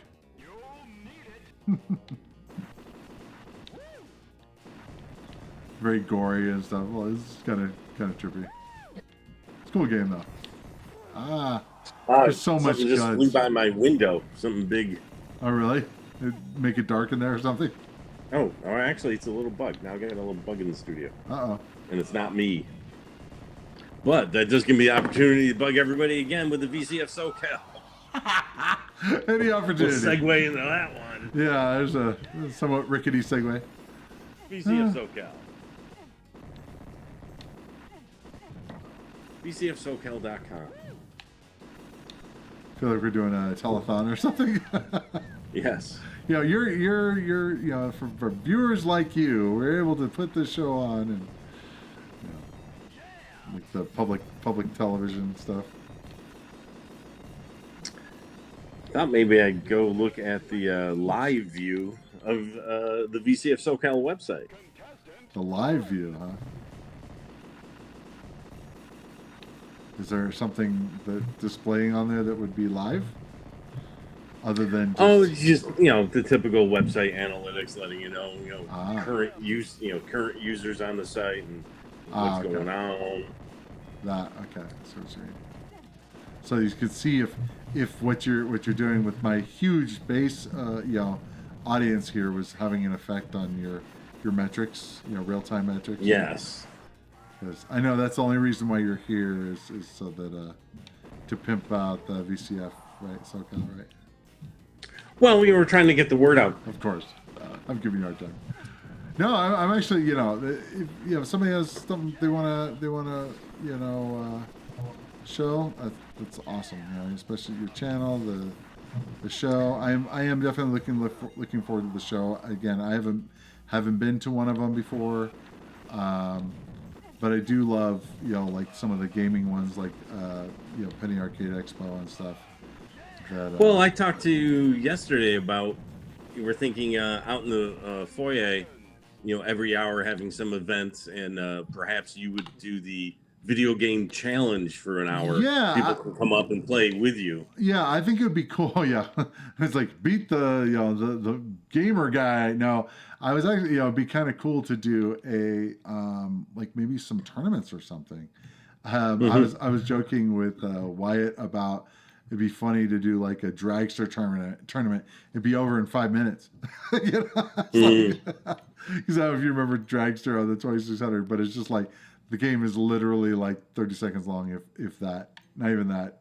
So well, it's a dragster. Yeah. So actually, it's very 15 seconds long or something. It's crazy, but you can do like best out of 3 or whatever. But no, it'd be kind of cool to do something like that, and just give something people. Gives people something to do. Do some prizes or something for it. It'd be Mhm. neat, you know. Now that's just some fun events we want to do throughout the weekend.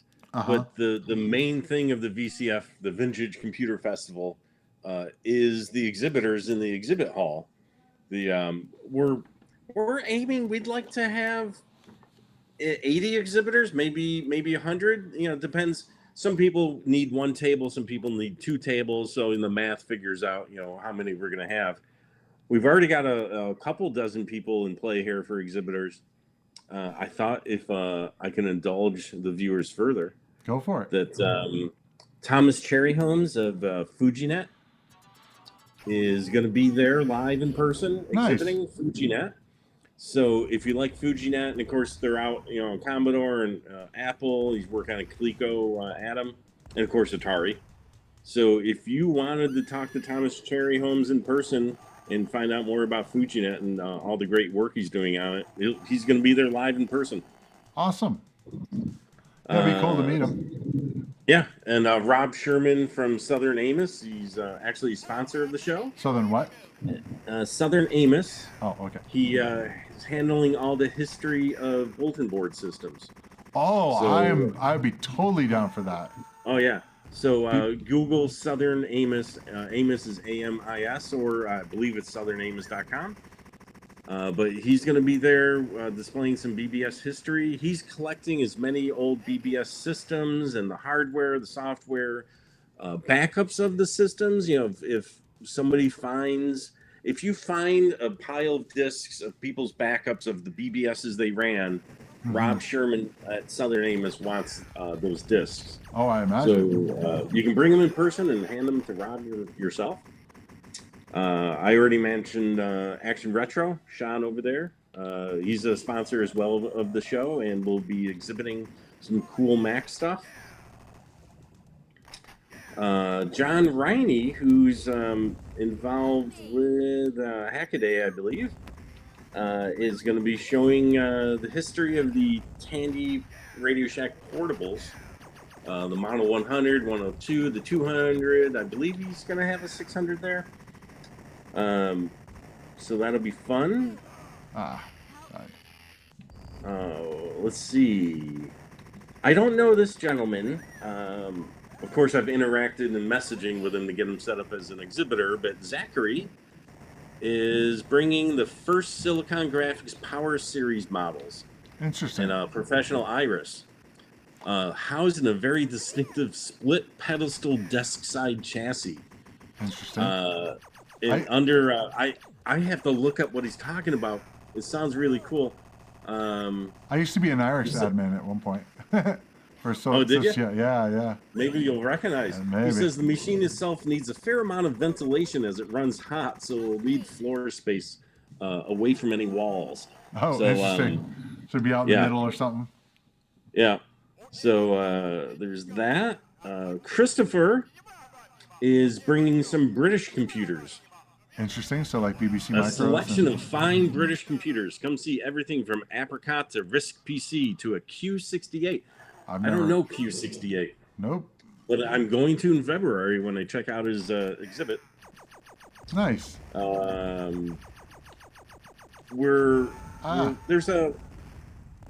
one of the local colleges, they have a PC museum, the Paul Gray PC Museum. So we're going to get them involved exhibiting. I'd actually like to see if they'd like to do a speaking for an hour. And that's the other thing. We have a speaking hall away from the exhibit hall. And we're going to have speakers every hour, maybe every half hour if it's smaller topics. You know, put a couple in for an hour. So that's going to be Saturday and Sunday that we're going to have a bevy of speakers talking about some cool retro stuff. If somebody wants to attend for the weekend, right now it's just $40 for both days. Saturday and Sunday, $40. Usually we price that at $50, but it's on sale $10 off right now. And you get into the exhibit hall, you get into any of the speaking events you want to do, any of the activities in the foyer, like yourself doing the video game challenges. Let's see what else. Brian, what's Brian got? Oh, no, Brian hasn't gotten back with that yet. So that's just a few of the people we're working with to come exhibit their fun stuff. Aw. Of course, the VintNerd, I'll be there with something fun to show. Nice. You don't have anything that you could show, I don't think. Now, the cool thing is, it's just down the street from you, right? So you could actually bring a whole bunch of stuff if you wanted. But Jungle King, I like this game. yeah. Well, you know, if you like to go to a VCF and they're fun, what better way than start your own in your own back, There you go. So you don't have to travel. You know, it's like, in your own backwoods? Yeah. Well, I got to travel, 10 miles. oh, rough. But no, we're going to be so busy that weekend making sure everything's is pulled off, Right. Well, that's gonna be cool, man. I'm looking forward to it. So it should be neat. Yeah, I'd be coming in probably Friday. And you said there's something going on like Friday night or something with either with Well, exhibitors if you are an exhibitor, a speaker, or a sponsor, or some of the VIPs, I don't want to mention anybody particular in case they haven't signed up yet, but we're trying to get some VIPs Ooh. who, some of the older people who worked at these companies that designed these things. So for, exhibitors and speakers and such, it's setup time. We call it load in, is Friday evening, early evening.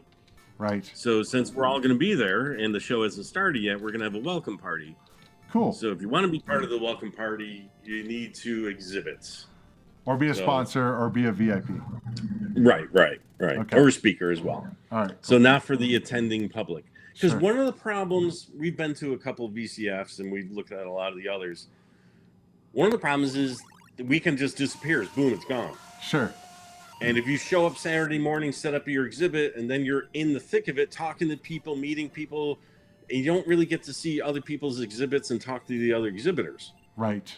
So that's what we're going to do Friday night for the exhibitors' benefit. And of course, again, speakers and so forth, where it's a little more quiet because you don't have 500 attendees walking around asking you lots of questions about your cool stuff, which of course you're happy to show off. Right. But now you can talk to other people who are doing exhibits that you might want to check out. So that's the welcome party for exhibitors and such on Friday night. Every time. Well, cool. That sounds like fun. And it goes, but the normal attendee hours are Saturday. What time? Saturday and Sunday, February 17th and 18th. Okay. And what time? With daylight savings time, that is still February 17th and 18th. Okay. But it is 9 a.m.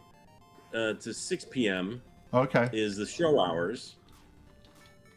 So if you go to the site right now, save $10 by the weekend pass, and you get 18 hours of retro exhibiting fun to check out, as well as meet other retro enthusiasts. People will be selling things. There'll be vendors. We'll have consignments.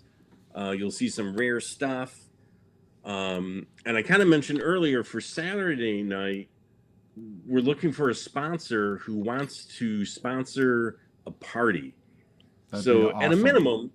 at a minimum, we'll have fun in the lobby, in the hotel bar, and hanging out. They've got lots of seating area in the lobby, lots of outlets. Mm-hmm. I'd like to actually see if we couldn't have like a Doom hour, where who can bring the craziest device running Doom? Is it a watch? Is it an old Kodak camera? Right. And just hang in the lobby and do that. But if we can find a sponsor that wants to, go ahead and cover the cost of a DJ and a party area and maybe some food or cash bar or something like that, Mm-hmm. we're very open for that. Of course, the sponsor's got to be retro and have some cool vintage stuff. Perhaps they're selling or whatever, but we'll have that on display. It's an open book for whoever wants to sponsor that. We'll figure that out. Well, cool, man. That's But at minimum, we'll all be hanging out in the hotel for Saturday night. Sounds like fun. Well, cool, Steve. I think we're about wrapped up here. Appreciate you being with me on this stream. Maybe next time we'll be able to play together. But even then, Yeah. just be able to talk while playing and Well, it's showing fun something going cool. through seeing the old games. Yeah. So, but if you guys haven't checked it out, be sure to check out the VintNerd YouTube channel as well as VCF SoCal. Links are in the description. You should be able to go check it out. I don't think I called out Jeremiah. Thank you for that super chat. I don't know if I actually properly thanked you. It's got strings attached though with the 2600 basic programming stream. I think he really wants to see one. I don't know. Well, you're pretty good at the programming stuff, I am, so but people want to see more of the it. 2600 basic is just pretty horrible. Bite the bullet, dude. Just do it. I don't know what I could make, but I could find something to do with 62 bytes of RAM. I think that's what's available. Well, yeah. Let me. I know I'm delaying you now. Oh, you're fine. So that's a nice Jason mega Moore, file you got there. You moved Jason your Moore. Oh, you had a mega file right there. I didn't have the Mega ST1 when you were here. Yeah, and you have the mega file underneath it, right? So. Yep. Anyway. So if this gives you some a way to make you feel better, Jason Moore, who does Atari 8-bit stuff, you can look up Jason. If you Google Jason Moore Atari, you'll get to his projects page. Okay. But he wrote this game for the Atari 2600. Oh, okay, cool. What's it called? So, Gene Medic? Was it? Yeah, Gene Medic. Gene Medic. Okay. Yeah. So, nice. And he did this in recent years. This isn't from the 80s, right? Sure. So, but that's in assembly. That's not in a basic program. That's not in basic. Yeah. So it should be easier for you, dude. Easier. No, it would be much. You're using a high-level programming language. Much easier. Start with hello world. Hello world. Yeah, I think I did that on the stream. Yeah, that was what when I covered it last time. But I'm with Jeremiah. We got to see you do the 2600. Jeremiah, yeah, you want it to be a competition of who can make the best 2600 basic programming game. Or basic programming thing, I guess. The best thing you can do in with 60, I think it's like 62 bytes of RAM or something crazy. Yeah, that's plenty. Who needs more than that? 640K should be enough for anybody, right? Yep. But anyway, let's see, just real quick. Oh yeah, who can make the best one in under 30 minutes? There you go. The BBS stuff should be interesting. Yeah, I am very interested in seeing that because, I used to be really heavily into BBSing and ran my own board back in the day, and along with Chris Pugh was actually one of my sysop for the board, co-sysop or whatever. So it should be it'll be very cool. Anyway, I think we're done for the day, but I really appreciate Steve for being here, as well as everybody that's still sticking around. I really appreciate you being here, and So we'll see you next time. Probably not going to do stuff for during Thanksgiving.